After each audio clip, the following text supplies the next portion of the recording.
Every year in early October, we celebrate the Feast of Sukkot, or Tabernacles.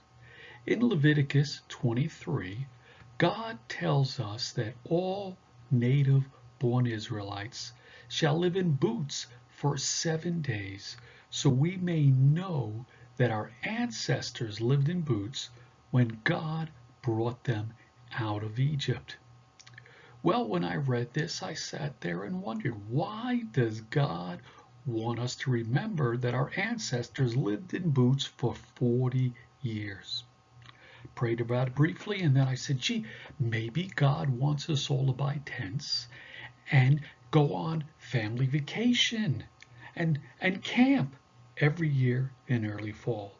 Sounded like a great idea to me as a guy, but passed it on to some friends, and they said, yeah, you may enjoy it, but that's probably not what God had in mind.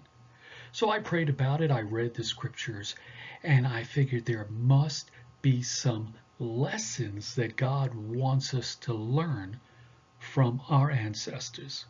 Well, in a moment, a pause button is going to appear on the screen. When that happens, I invite you to pause this video. If you're watching by yourself, take a few moments and think about the story, read the scriptures, and see if you could discover any lessons that God might want to teach us from our ancestors.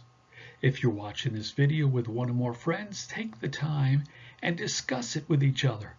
And after you thought about this or discussed it briefly, hit play again, and I will share 4 reasons I've discovered, 4 lessons that God could teach us from our ancestors. Here we go. It's time to pause.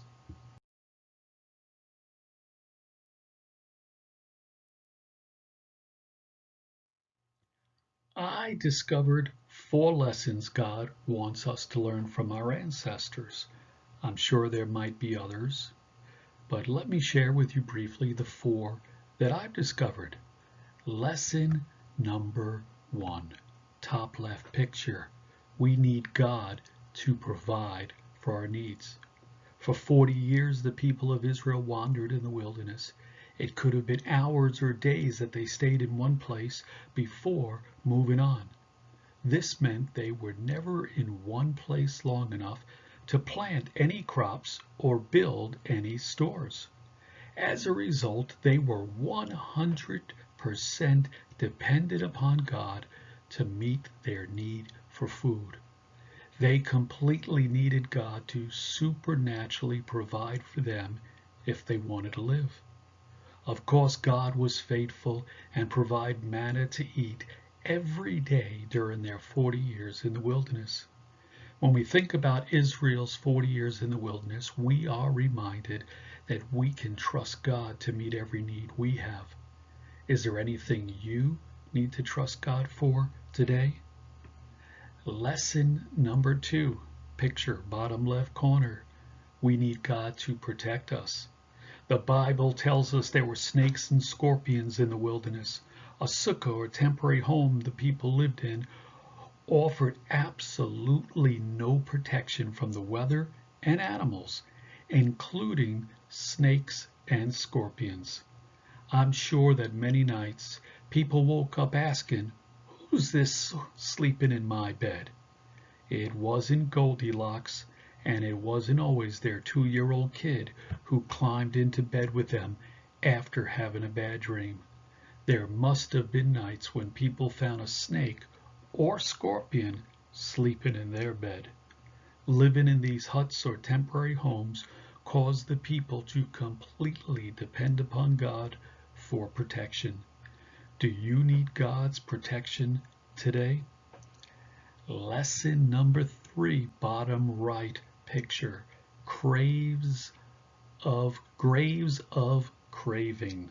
For 40 years, God supernaturally provided for Israel and protected them from harm.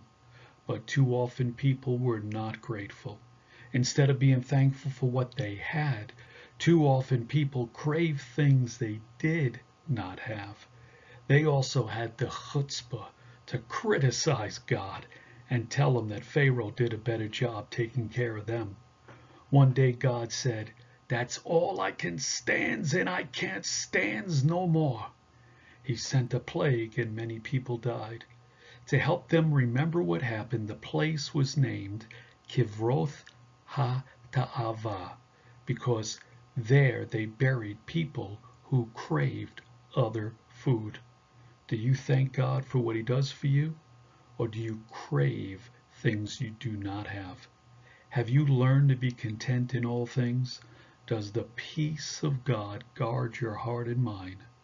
If you need help in this area, contact me or a minister or friend today so you don't wind up in Kivroth ha-Ta'ava. Lesson number 4, top right picture. We're not home yet. The people of Israel never had a place to call home for 40 years. They were on a slow journey heading home. King David, Paul, Peter, they all felt the same way. They teach us that earth is not our home. We're all living on earth as we head to our eternal home. The Bible teaches that there are 2 different homes where people will live forever. One place is in the presence of God. The second home is a place where people will never be with God. Where will you live forever? Would you like to live with God forever? Do you have assurance you will live with God forever? If you would like to have this assurance, contact me, a friend, or speak with a minister today. I've shared 4 lessons from Israel's time in the wilderness. I'm sure there are more lessons we can learn. If you learned any other lessons, please email me and share it with me.